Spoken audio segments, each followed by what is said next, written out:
Hi, everybody. I'm Jeremy Crones, the Executive Director of Colorado Headwaters Land Trust, and thank you so much for coming to the first panel of Hats Off for Headwaters 2021, which is our annual fundraiser. Tonight's panel will be with a few conservation professionals here in Grand County, one of whom is Maire Sullivan from Headwaters Trails Alliance, and I will ask her to unmute and start her video. I appreciate everyone for coming. One of our other panelists is running a little bit behind, so we might just start and see if he joins us in a little bit. Hats Off for Headwaters, as you saw on the PowerPoint that just ran through, is the annual fundraiser for Colorado Headwaters Land Trust. We are the local land trust serving Grand County. Although saying that, I recognize everyone who's here, so you all know what we do and who we are. This week, we're going to have 3 panels, starting with tonight. On Tuesday, the 5th, we will have a panel with landowners. 3 of our conservation easement landowners, Dr. Mike Brooks, Kathy Knoebel, and then Susan and Brock Cote, who are recent landowners. They purchased a property with a conservation easement on it. And then on Thursday, the 7th, you can come and sit with myself and a few of our board members, Paula Stewart, who's our board president, David Doty, who's our board treasurer, and Stuart McNabb, who is one of our longest serving board members. And so that should be a really great conversation, talking about what conservation means to us and why these 3 individuals decided to serve on our board. Later on in the conversation, I'll cover what happens next Sunday on the 10th, which is our live auction at the Headwaters Center. But for now, I think we should come into the conversation. Maire, how are you doing? Good, thanks. Good. Appreciate you having me aboard here. Of course. So in lieu of me just reading your own bio, why don't you introduce yourself, if you could, and explain to us who you are in the county and your relationship to conservation and the land trust. Sure. So Maire Sullivan, for those of you that don't know me, it's Maire, like my ray of sunshine. I do finance, development, and special projects for Headwaters Trails Alliance. I started there on a part-time basis back in 2016, and about a year and a half ago went full-time with the organization. My background is I am a 5th generation Denverite, so kind of rare in Colorado, I guess, to have that family history. My initial exposure to Grand County was in middle school, learning how to ski at Winter Park Resort, as well as attending camp at Camp Chief Ouray. And probably those two experiences are really what lured me out of the city life and created my initial passion for the mountains and the activities that the mountains have to offer. I moved here in January of 1991 after traveling overseas post-college, came to ski for 3 months before getting a real job. And here I am 30 years later. So I did sort of the classic move here to ski, and then I stayed because of summer.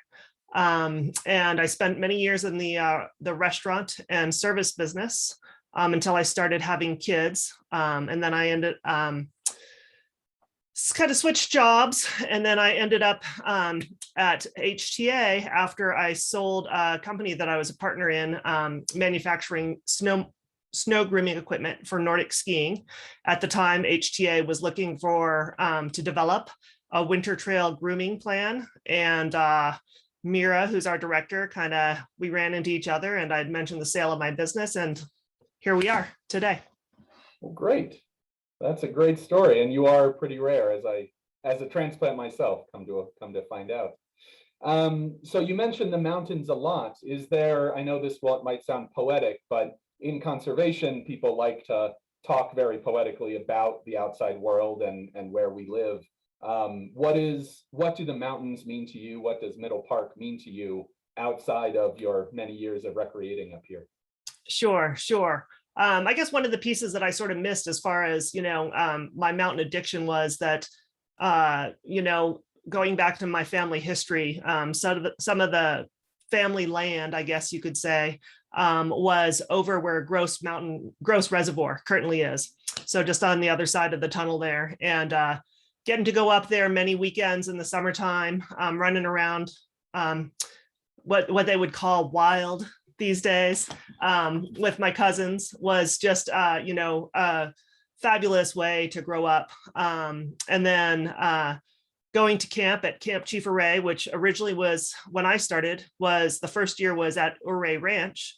And then they started building out at Snow Mountain Ranch, and getting to, even as a teenage camper, I got to learn the history of Ouray Ranch, and the camp out there is, it was originally started as a Boy Scout ranch, and eventually became a YMCA ranch, and getting to hike and tromp around there up into on the plateau above Granby, and learning that those used to be lettuce fields. I guess kind of all of that created, contributed towards my passion for the mountains. And, as a native Coloradan, just always being able to see that wherever I was growing up in the Denver metro area, it's kind of, I guess, sort of always a calling as much as anything. At HTA, I feel that I've been super fortunate in being able to have a job that sort of marries my academic background in business management and accounting with my natural passions of the outdoors. And as a Denverite, multi-generational Denverite, and having heard the stories, in Denver in particular, and watching Colorado develop over the years, I think that has made me maybe a little bit more aware and a little bit more concerned about the way we develop our state and try to preserve our state, as we have this huge influx of newcomers and people that are out there enjoying our outdoors and not necessarily doing it well, in the best, with much stewardship in mind. So yeah. That's a great point. And I know that at HTA, HTA just started a stewardship ambassador program. Can you talk about that a little bit, as leave no trace and just being a good recreator and steward of the outdoors? Yeah, sure. So, so last year with COVID, as with so many other things, there was a lot of craziness going on. Early on in COVID, when we were all having to be sort of on, I'm not going to call it house arrest, but I'm kind of going to call it house arrest. And Just people were trying lockdown. It was lockdown. Lockdown. There we go. Okay, Yeah.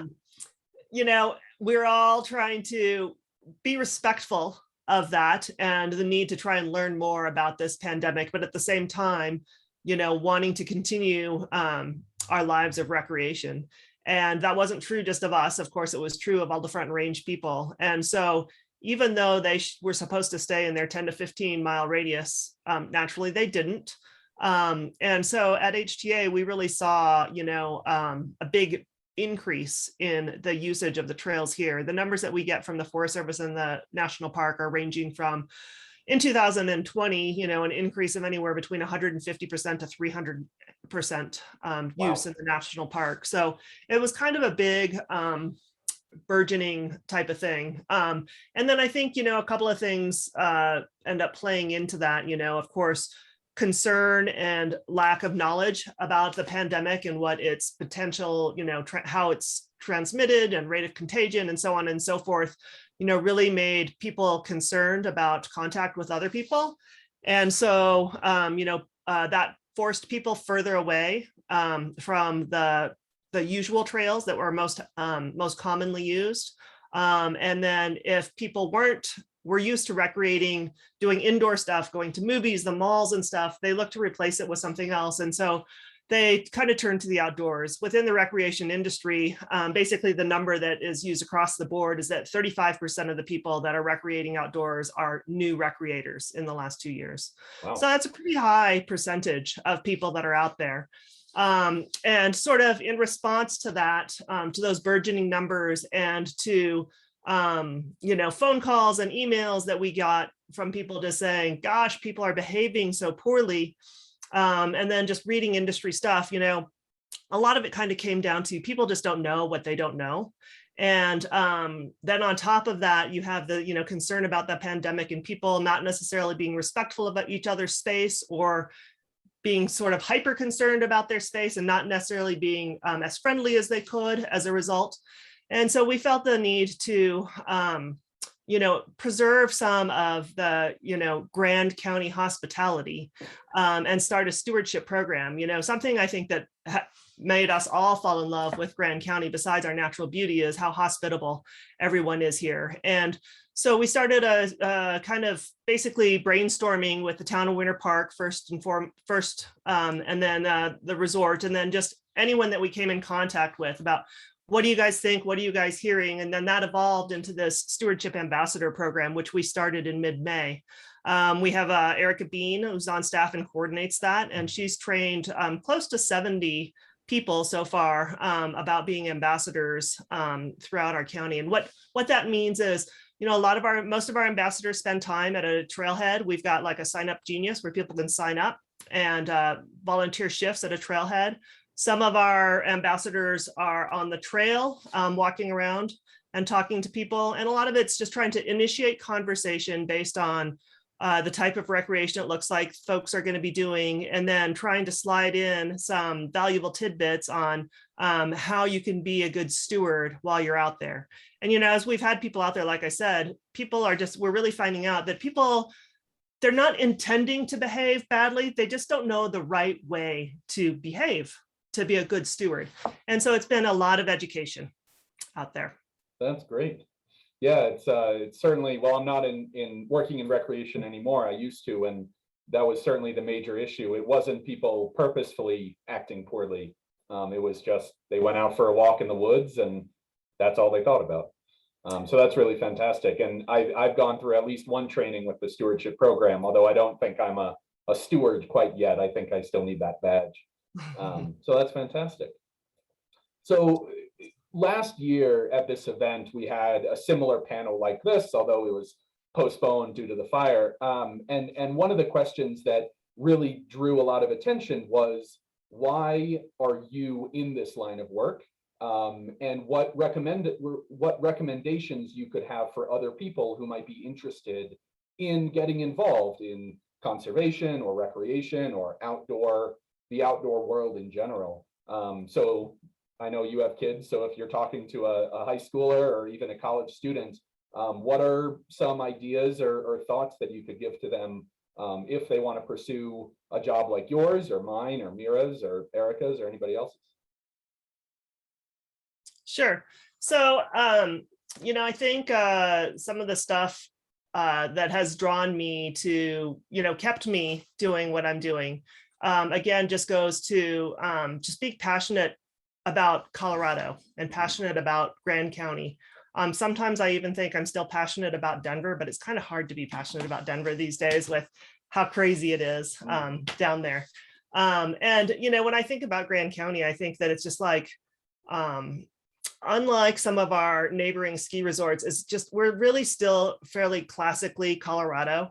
I feel like we're experiencing more of a shift in that right now than we have in the 30 years that I've lived up here. When I moved up here in 91, I live 5 minutes from Fraser and our house was still on a party phone line. And there were no stoplights in the county and there were no sidewalks in Fraser. And that was some of the stuff that actually, really drew me and made me passionate, proud to experience that in Fraser and in Grand County. And I think it's delightful that we still have lots of that.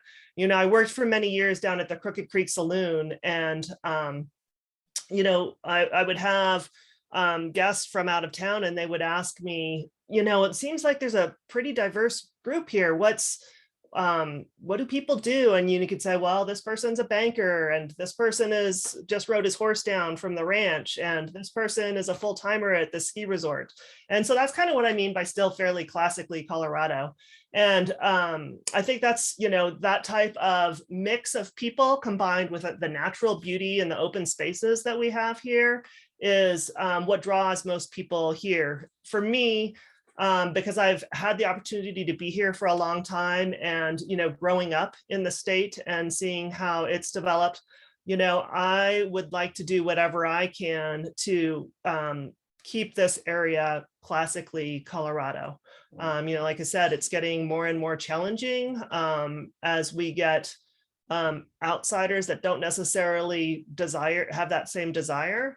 But I think that what's like an important way to be able to promote that message is to remind people, why we moved here, so being in the recreation and the trails business, sometimes folks feel like we're not necessarily conservationists, but I'll probably always choose to debate that because, I think that if you can get people out in nature in whatever way, that's going to create some sort of buy-in and passion for them about the nature and the natural experience and the wildlife and the beauty that we have here. And that if you can get that buy-in, then hopefully they'll feel similarly and want to help preserve that classically Colorado and just realize that, we just can't have this, unrestricted growth, whether it's in trails, whether it's in homes, whether it's in condos or, whatever. So I think that's an important piece. And, whether it's recreation or ranching, I think our objective is similarly is two different paths to sort of the same goal, which is preserving the beauty and the nature that's out there for people to continue to experience for generations to come. That's great. And I should note that in 30 years, we've only gained 7 stoplights. So I think we're on a pretty good track. And I see that Miles just joined us. Let's see, Miles, can you turn on your video here? Are you available for that?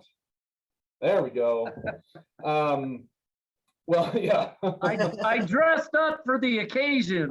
We can tell. Thanks for joining us. And I am so sorry I am tardy.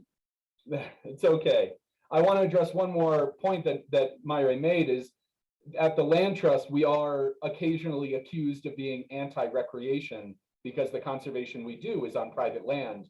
But I do take a similar attitude to you of we all work together in this. You don't have to use land for one reason or another for it all to benefit everybody. And I do value our relationship, the land trust relationship with HTA in that way, is that sometimes our projects, most of the time our projects don't overlap, but oftentimes they border each other, and that's really what matters to us. So Miles, thanks for joining us, and you are pardoned for your tardiness. So we just had a nice conversation with Maire about her history and her work here. Would you like to take a minute or two and introduce yourself, Miles? Sure, I'd be glad to.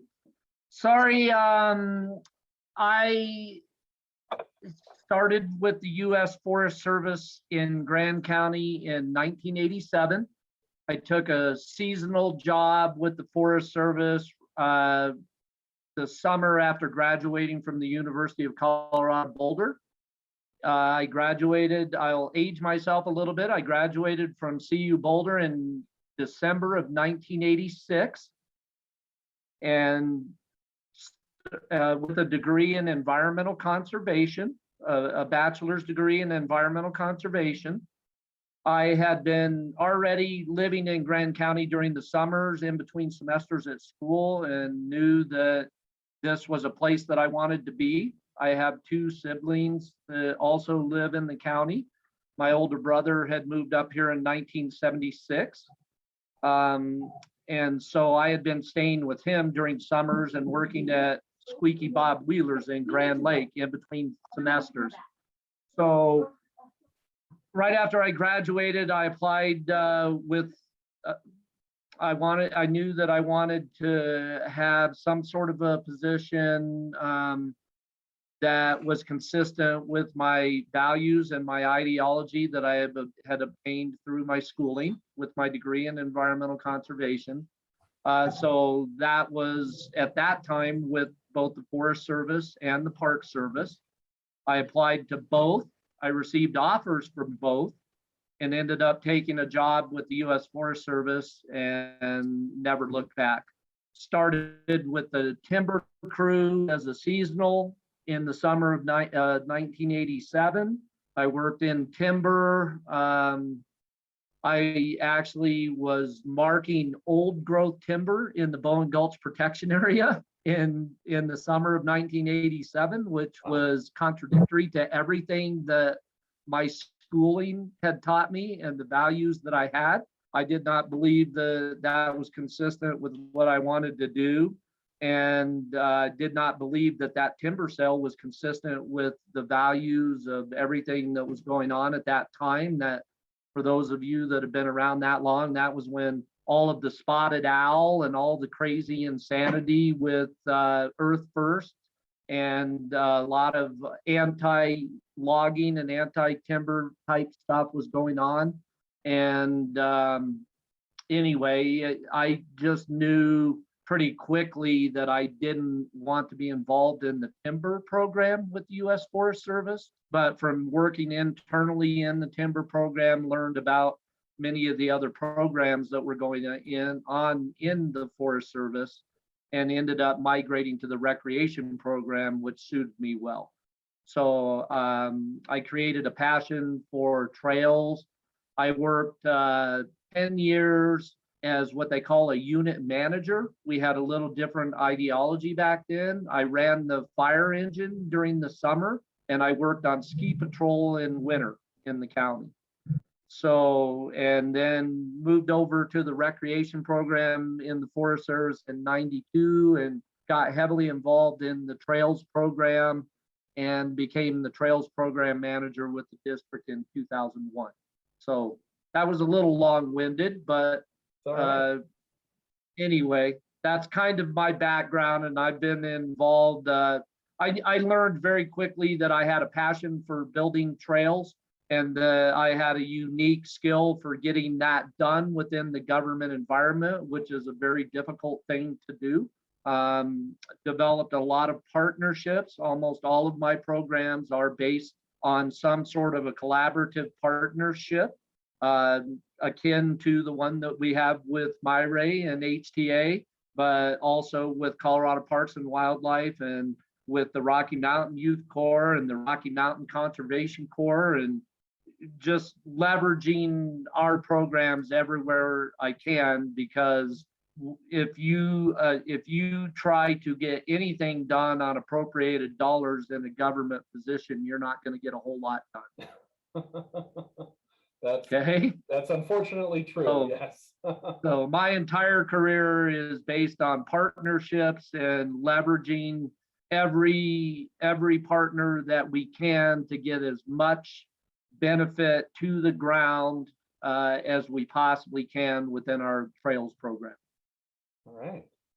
Well, thank you, Miles. Given the time, I'm going to ask if anyone in the audience here, and we do have a small crowd here, have any questions for our guests.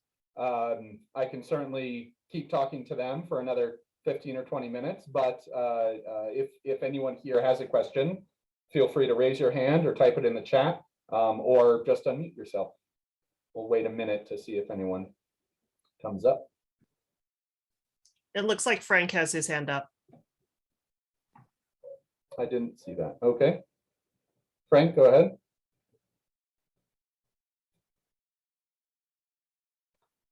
Maybe. I think you're muted, Frank.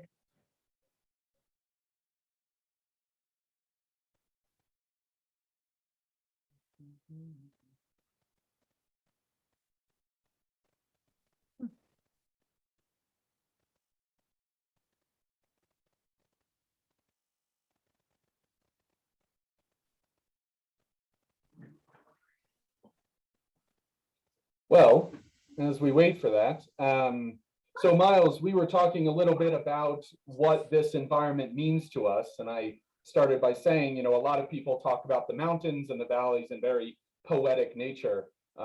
You had mentioned that you had come out here a lot growing up, and your siblings had lived out here. On a nice Saturday evening, sitting by the fire, and you think about the mountains of Middle Park, how do you describe it? What do they mean to you? Was that directed to me, Jeremy? Yes, Miles. So what do the mountains mean to me? Yeah, what does this environment mean to you? What you spoke about what drew you here, but what keeps you here?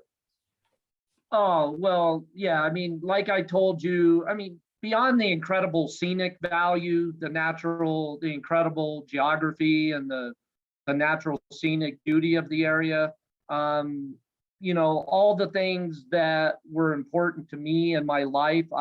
When I graduated school, I was a big time bump skier at that time, you know, no pain, no gain, the old adage. So I moved up here because I wanted to ski. You know, I'm still an avid skier. I told you I spent 10 years on the Pro Patrol over at Winter Park. So skiing is a big part of my life, still a big part of my life. Not just downhill skiing, any type of skiing, backcountry skiing. I tele ski, I backcountry ski. I do a lot of cross country skiing now because most of the time I feel really selfish when I go skiing. I can't take my dogs.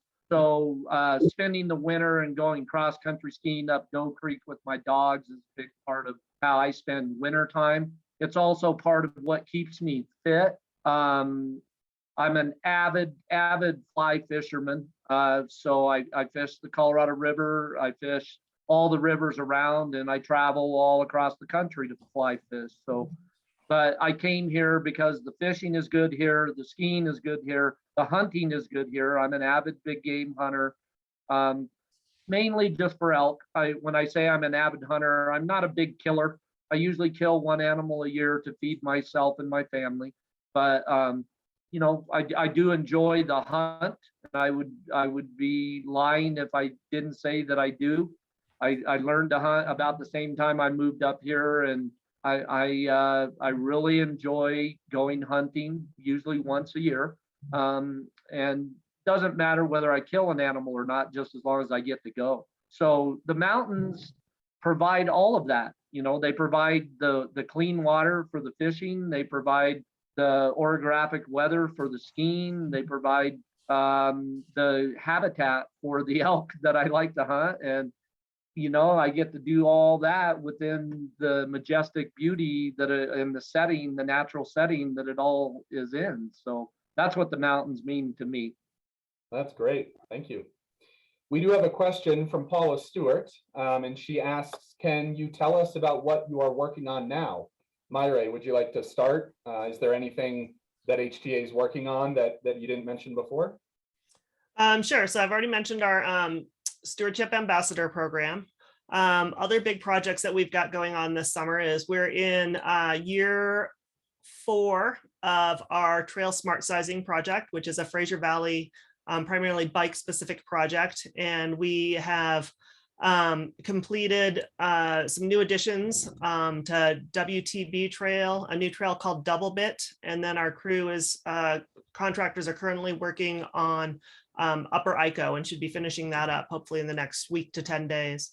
We also have a contractor over in the Tabernash area on the BLM Strawberry property doing a redevelopment project over there to try and relieve some pressure off the Winter Park Fraser area and spread people out a little bit more over that way. We've been getting lots of positive response from that, from both, you know, that area is actually very heavily hiked as well. And so we've been receiving really positive response. A couple new parking areas. If you drive up Strawberry there, there's a low parking area kind of right down at the bottom once you hit Strawberry Road, and then up across from the Fraser Canyon River access. And then we've provided porta potties at both of those areas, and then also collaborated with the Forest Service this year to get porta potties at the more popular trailheads in the Winter Park Fraser Valley, which has become critically important because Charmin flowers have become quite a nuisance pretty much everywhere. We're also working on, we received a $250,000 grant from Great Outdoors for Colorado for a trailhead improvement project. And that sort of ties in a little bit to the ambassador program. There'll be signage, you know, we got some new signage and messaging out there. And then we're collaborating with the BLM, the Forest Service, the town of Fraser, the town of Winter Park in updating some of the trailheads throughout the county to have more current messaging, better mapping, wayfinding for folks. So those are kind of our biggies for summer. And as we're kind of wrapping up summer now, we'll dive into our winter program, which is helping to facilitate free grooming primarily in the Fraser Valley. We groom, between us and the town of Winter Park, town of Fraser, and our contractors, groom just over 35 miles now. We brought on about 5 new miles last year. We hope to this winter also work with the town of Granby to expand their grooming program in the Granby Trails area. And then we've also talked a little bit with Dan and a couple folks out in Hot Sulphur Springs about what it might potentially look like and helping them get a little bit of stuff done out there. So kind of lots of exciting stuff. Great. And I will mention that Dan Nolan, who Maire just mentioned, will be speaking on next Sunday at the Headwaters Center. Stick around for the end of this video and I can talk more about that. Miles, what are you and your crew working on currently? We have been and are currently still working on trail stabilization efforts, post-fire recovery, trail stabilization in both the East Troublesome fire perimeter and also in the Williams Fork fire area. My crews are currently and actively working on, in conjunction with Rocky Mountain Youth Corps, we've been clearing all the, it's kind of crazy, it's insane, but going up to Horseshoe Lake in the Williams Fork, the trail to Horseshoe Lake didn't actually burn, but all of the trees leading up to the trail that goes up to Horseshoe Lake and up to Kaiser Ridge burned, which left all the trees that were just outside of the burn area completely exposed to all the wind. So even though the fire didn't actually make it to the Kaiser Ridge Trail, or just barely clipped the Kaiser Ridge Trail, and it didn't catch Horseshoe Lake at all, hundreds of trees got blown down on both of those trails. So it was akin, Maire, I haven't been able to share this with you guys, but it was very similar to the derecho wind events that we had on both the high low and on Arapahoe Pass, which I don't know if Maire mentioned to you.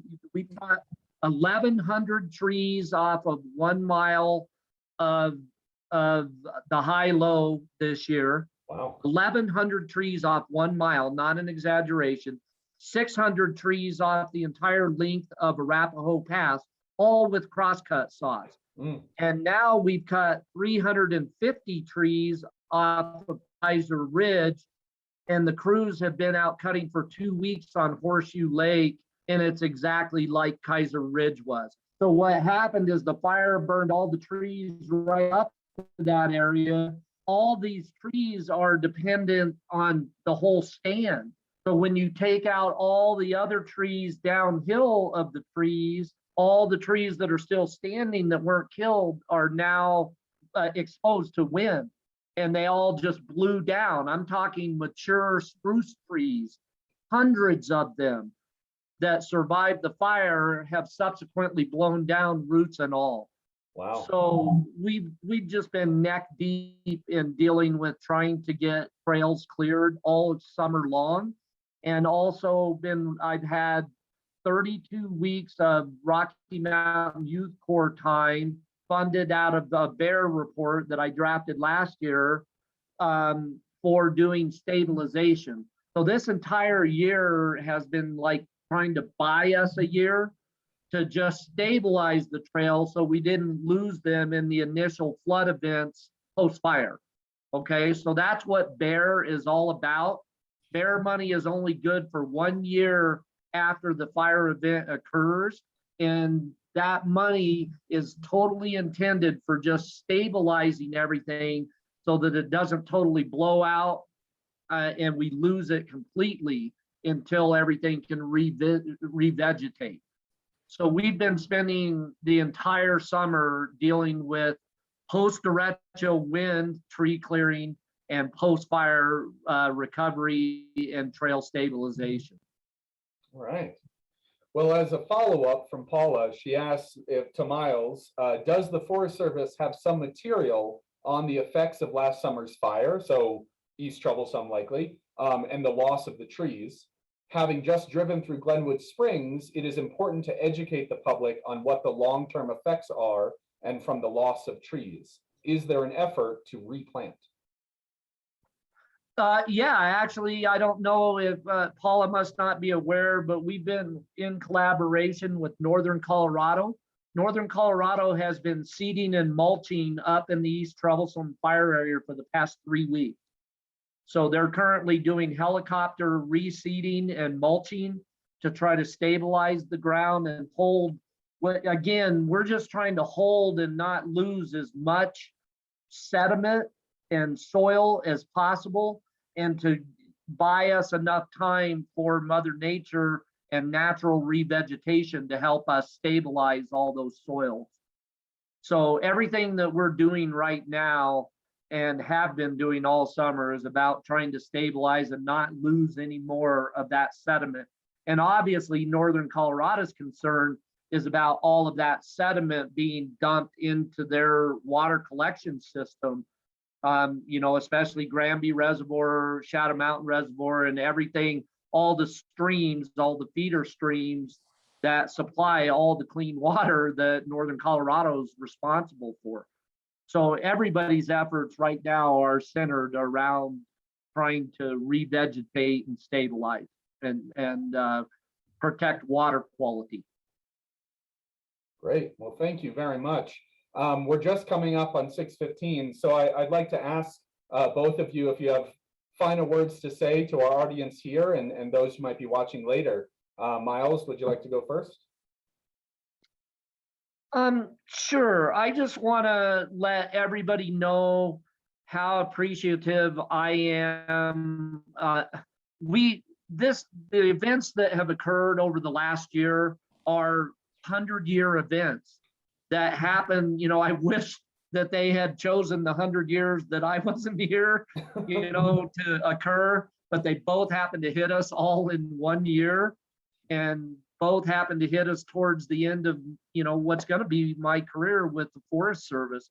These are major, major natural disasters that have occurred that are going to take a long time for us to recover from, both as a community and as the Forest Service, as stewards of the environment. It's going to be a long road to recovery for all of us up here, and I'm just appreciative of everybody's understanding about the scope and the scale of what has occurred to us with the derecho winds and with the 2 fires that occurred. I mean, we had 2 fires both on our forest that are now the 2 largest wildfires that have occurred in the state of Colorado, period. Not, over the last 300 years in recorded time. So those are unprecedented, and we're just going to need understanding of the community that we serve and the public and everybody's help to recover from this. Maire and HTA and Maire and HTA, they've been incredible stewards of the land, incredible partners, helping us with still trying to move forward with great things that were going before those events occurred. She mentioned trail smart sizing. If people are not getting out and riding and checking out those things, the new trails that have happened in the Leland Creek trails, you need to go out and look at that. We're still doing some really cool stuff. We built an incredible new bridge in collaboration with HTA again on Strawberry West. If you haven't been out to see that bridge, you need to go ride your bike or go for a hike and go check that out. Not despite everything else that's occurred, we've still managed to get new trails as a part of trail smart sizing done this year. We've gotten that bridge constructed, and we're going to continue. I am currently staging $575,000 worth of materials to replace new structures in the East Troublesome area. Again, part of that the pilot Maire program. We're literally going to try to replace between 50 and 70 structures, trail bridges, turnpikes, major trail structures that existed up in that East Troublesome area and in the Williams Fork area before those fires occurred. Wow. So all that's going to start happening at the beginning of next summer. Wow. We're staging and getting mentally prepared for another major year of fire recovery next year. Well, thank you, Miles. Maire, final words? Yeah, I think that despite all the change and shifting with the growth that Grand County's experienced, I do feel like as a community of leaders that are involved in this field, that we are very fortunate at this particular stage in time to have really amazing collaborative efforts going on. I know at HTA, we feel very fortunate for the times that we get to work with Jeremy. We work with Miles and Clayton and everybody at the Forest Service on almost a daily basis. And it's definitely been, as well as, the folks at the BLM, at Parks and Wildlife, Town of Fraser, Town of Winter Park, and growing into some of the other towns beyond the Fraser Valley. And I think it's definitely been an evolving thing. And I definitely feel like the more we do this type of collaborative work and efforts, the better it is for our Grand County community as a whole. I've really been able to see us achieve some really phenomenal things because everybody is open to collaborating and has kind of gotten past some of the territorialness that I've sort of seen in the past. And, as organizations, whether it's the Land Trust or us at HTA, we've definitely, evolved into, kind of beyond our teenage years now, where we're able to do a little bit bigger things. And so I think it's exciting times, in Grand County as far as having, there's a large group of people that really want to be good stewards and want to see our county grow in a way that preserves as much as possible that authentic Colorado-ness of Grand County. Great. Well, thank you both so much for coming and talking this evening. As I said earlier, that this is our first panel of Hats Off for Headwaters 2021, our annual fundraiser. It's a week long. I'll run the PowerPoint when all is said and done, so you might be able to write down some of the dates. But Tuesday, come in again at 5:30 for our landowner panel. We'll have 3 landowners who have conservation easements on their properties in Grand County come and talk about their conservation easements and their experiences, and again, what conservation in Grand County means to them.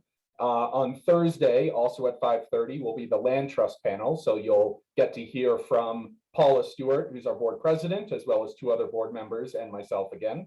And then on Sunday, the 10th, is our big to-do. It's an in-person event with masks and vaccine controls happening at the Headwaters Center in Winter Park.